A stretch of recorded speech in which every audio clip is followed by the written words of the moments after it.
ایک توجہ میں دوسری طرف بھی لے کے چلتا ہوں. ایک تو یہ کیونکہ آپ انٹرنیشنل خاص طور پر آپ کا ایک سبجیکٹ ہے, قریب ہے کیا آبنائے ہرموز پہ معاہدہ, اور کیا جو انٹرنلی جو ہارڈ لائنر ہیں آئی آر جی سی ہے یا کیا اسے کہتے ہیں پاسداران انقلاب, وہ کہتے ہیں ان پر کسی طرح سے اعتماد کرنا جو ہے وہ بالکل ایک حماقت ہے, ویئر ایز وہاں پہ جو معتدل یعنی جسے آپ کہہ سکتے ہیں خاتمائٹس کا جو ایک ہے. تو آپ کو کیا لگ رہا ہے نمبر ون معاہدہ ہو رہا ہے, اور دوسرا یہ کہ یہ جو پاسداران انقلاب کے تحفظات ہیں اس حوالے سے وہ کیا پیش بندی کر سکتے ہیں؟ گل صاحب. دیکھیں امریکہ نے تو یہ کہا ہے, پہلے تو میں اس کے اوپر آئی پی پی کا بتا, اللہ تعالیٰ جو بڑی مچھلیاں ہیں وہ اپنے دن گننا شروع کر دیں. اب ملاقاتیں ہوں لاہور کے اندر یا کراچی کے اندر, چاہے آپ جو کے آئیں یا آپ اپنی پگ پہن لیں, اس ٹائم پہ جنہوں نے فیصلہ کرنا تھا زیرو ٹالرنس کا وہ ہو چکا. It is too late for them. It is better کہ وہ عوام کے حقوق ان تک ادا کرتے ہیں, انہی کے لیے بہتر ہوگا. دوسرا جو آپ نے آبنائے ہرمز کے لیے آپ نے گفتگو کی, دیکھیں پہلی بات یہ ہے کہ اس ٹائم پہ صورتحال بڑی وہاں امریکہ کے اندر گھمبیر ہو چکی ہے. امریکہ اپنی نیوی اور ایئر فورس کے ترے کے اوپر ساری دنیا کے اندر دھاک بٹھائے تھا, لیکن ان کو ان کی نیوی اور ایئر فورس کی ٹیکنالوجی کمپرومائز ہوتے ہی ان کو میسائلز کی ضرورت پڑ گئی. میسائلز ان کے پاس ہو گئے ختم, اور اب جو ہے وہ جب میسائل ختم ہو گئے تو انہوں نے لاکہیڈ مارٹن کو $58.6 بلین کا کانٹریکٹ دیا. لیکن لاکہیڈ مارٹن کہتا ہے ہم 2000 میسائل بنانے کے 2030 میں جو ہے جا کے بنائیں گے. 2030 میں بنائیں گے تو ڈونلڈ ٹرمپ صاحب تو تب تک موجود نہیں ہوں گے. اس لیے ایک تو یہ مسئلہ.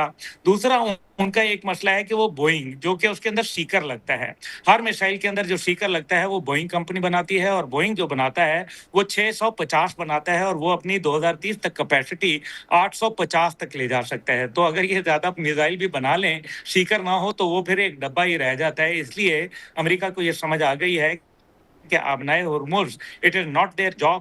اب وہ بہتر یہی ہے کہ ایران کے ساتھ معاملات کریں. لیکن صبح تک جو میری اطلاعات تھیں, جو میری ایران میں بات ہوئی تھی, انہوں نے یہ کہا کہ جی ہم نے معاہدے کی کوئی ابھی ان کے ساتھ بات چیت کرنے کے اوپر کوئی بات نہیں کی. اس ٹائم پہ تمام عرب ممالک نے خاص طور پہ ان کی نمائندگی کرتے ہوئے جناب شہزادہ محمد بن سلمان صاحب نے یہ کہا ہے اگر آپ نے جو ہے وہ کوئی حملے کیے تو پھر جس طرح سے ایران کے ابراہیم ذوالفقاری صاحب نے کہا کہ ہم پتھر کے زمانے میں عرب دنیا کو لے جائیں گے, تو انہوں نے پھر شہزادہ سلمان صاحب نے بڑا واضح دو ٹوک موقف اختیار کرتے ہوئے ڈونلڈ ٹرمپ کو یہ بتایا ہے کہ اگر آپ نے ایسا کیا تو پھر عرب دنیا کے تمام ایئر بیسز جو آپ نے وہاں رکھے ہوئے ہیں اپنے اڈے, اور اسی طرح سے فضائی حدود اور زمین ہم آپ کو جو ہے وہ دینا بند کر دیں گے. یہی وجہ ہے کہ اب عراق سے جو ان کا اربل ایئر بیس ہے اس کو بھی وہاں شفٹ کیا جا رہا ہے ستمبر میں. اس کے علاوہ جو بیسز ہیں ان کو نکال کے اب اسرائیل کی طرف لے کے جایا جا رہا ہے. لیکن امریکہ کو اب جھکنا پڑے گا, ان کے پاس they don't have any other option left.